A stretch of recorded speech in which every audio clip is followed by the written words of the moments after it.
We are again with a new poem, Time and Time Again. It has been written by A.K. Ramanujan. A.K. Ramanujan is an Indian poet, and Time and Time Again is a poetry written by him. First of all, we will know about the poet. A.K. Ramanujan is one of the India's finest English language poets. अंग्रेजी साहित्य की बहुत सारे कवियों में एक है A.K. Ramanujan, and best known for his pioneer translation of ancient Tamil poetry into modern English. Basically वो जाने जाते हैं कुछ अपने वर्ष को तमिल से इंग्लिश में ट्रांसलेशन करने के लिए, अनुवाद. And this poem represents the complex distillation of a lifetime of unusual thoughts and feelings. एक अलग तरह की विचारधारा और फीलिंग्स को व्यक्त करता है ये कविता time and time again. And A.K. Ramanujan was born on 1929 and died on 1993. Now move to the poem, to its summary, to its explanation in short. The poet says that clock towers of a well-managed city do zero error for minuscule difference in time telling.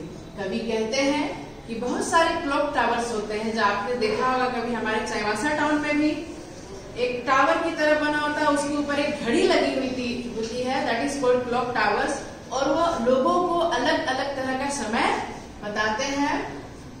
One can listen to that difference when these are sounded. और जब उस पे एक sound आता है bell बजने का clock में, तब हम लोग उसको ध्यान से सुनते हैं कि आखिर उस घड़ी में कितना बज रहा है.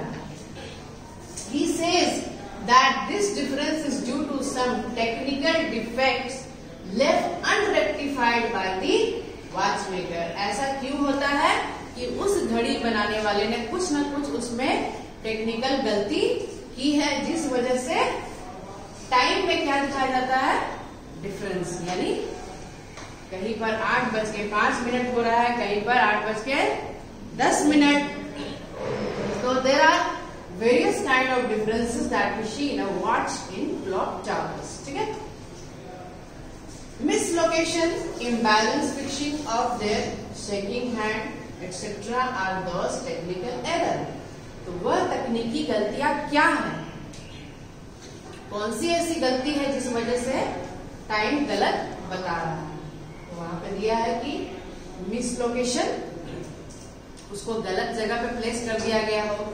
इम्बैलेंस फिक्सिंग, उसको जो उसका जो एक संतुलन है, जिस तरह से उसको फिक्स किया जाता है, सेकंड वाले क्लॉक को, मिनट वाले क्लॉक को और आवर वाले क्लॉक को. 3 होता है ना, 3 हैंड होता है किसी भी वॉच में, तो कुछ न कुछ उसमें फॉल्ट होता है, जिसका कारण भी यहाँ पर व्यक्त किया गया है. These errors gradually distort the rhythm and chaos are created. और इसके वजह से हमारे लाइफ में बहुत भागम भाग क्रिएट हो जाता है.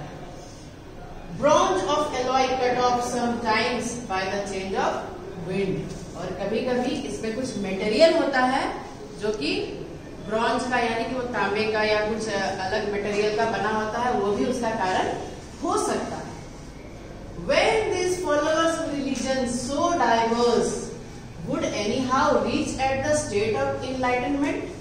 यहाँ कवि कह रहे हैं कि इस तरह से जब वेरिएशन हम समय में देखते हैं, ठीक है, वो क्या दिखा रहा है, क्लॉक टावर किसका सिंबल है, समय को दर्शाने का. तो जब ये कह रहे हैं, उसी प्रकार जब धर्म की बात आती है, रिलीजन की बात आती है, तो अलग अलग धर्म को मानने वाले अलग अलग व्यूज रखते हैं. तो क्या हम लोग एक ऐसे स्तर पर पहुंच पाएंगे? इनलाइटनमेंट मतलब क्या होता है कि एक जागरूकता, एक कॉन्शियसनेस के लेवल पे पहुंचना, जब हम लोग रियल में क्या रिलीजन क्या है उस चीज को समझ जाते हैं, दैट इज कॉल्ड इनलाइटनमेंट. उसका एक और वर्ड है कॉस्मस कॉन्शियसनेस, पूरे ब्रह्मांड के प्रति सचेत होना. ठीक है, कि इस ब्रह्मांड में कौन लोग हैं, क्या है, उनसे हमारा क्या रिलीजन है, क्या रिलेशन है, क्या संबंध है, और किस प्रकार हम पूरे ब्रह्मांड के लोग एक दूसरे से जुड़े हुए हैं, जो कि मैंने वहां पर लिखवाया भी है. The world is a family. पूरी दुनिया क्या है, एक परिवार है, वसुधैव कुटुंबकम, पूरी वसुधा एक परिवार है, फैमिली है। तो हम लोग जुड़े हैं ना, फिर तो क्यों जात, क्यों पात, क्यों रिलेशन, क्यों धर्म के नाम पर ये सारा चीज। तो that is called cosmos consciousness. Then reverberate almighty with our any duality, but one can and exclusive. Thus, the poet refers these clock towers as pathogens to riot, unrest, violence, murder, loot, etc.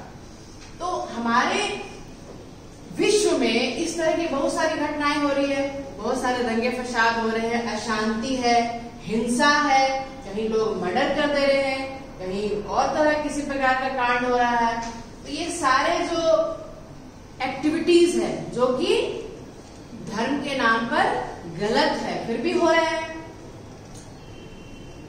These are the elements in society. ये society के बीच में क्या है, एक बीमारी के रूप में पनप रहा है। एलिमेंट्स मीन्स एक बीमारी, ठीक है। तो ये सारी चीजें जो है अशांति का प्रतीक है, ये हमारे सोसाइटी में नहीं होना चाहिए। Next, okay.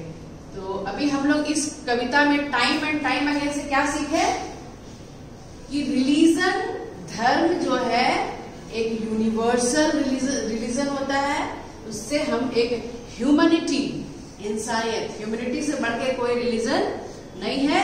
उसके बाद कोई हिंदू, मुस्लिम और दिस दैट वो सब बाद में आता है।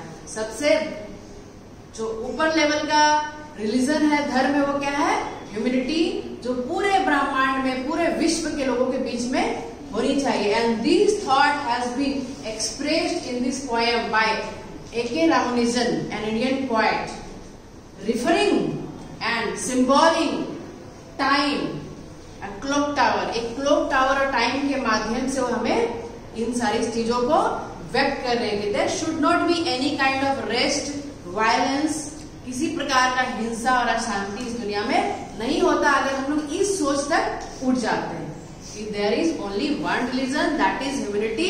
ह्यूमैनिटी इज अबव ऑल, सारी चीजों से परे है, सारी चीजों से ऊपर है ह्यूमैनिटी। Okay, thank you.